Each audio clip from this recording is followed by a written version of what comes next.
देवाला आपले चित्त व सर्वस्वावरचे प्रेम अर्पण करावे हे सेवेचे मुख्य वर्म आहे.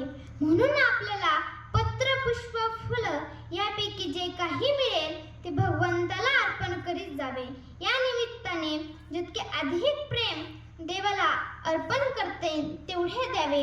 हा झाला ओवीचा सरळ भावार्थ.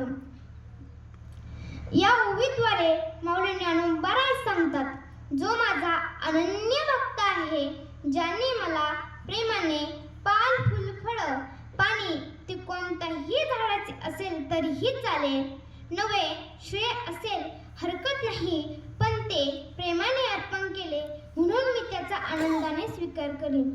तेव्हा पाणी कुणी अर्पण केले व भगवंताने त्याचा आनंदाने स्वीकार केला तर ते पाहून. पत्र म्हणजे पान.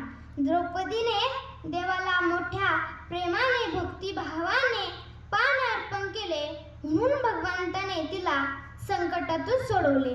कारण भगवंत काही घेतो व नंतर देतो. उदाहरणार्थ असे पांडव वनवासात असताना त्यांना छळण्याकरिता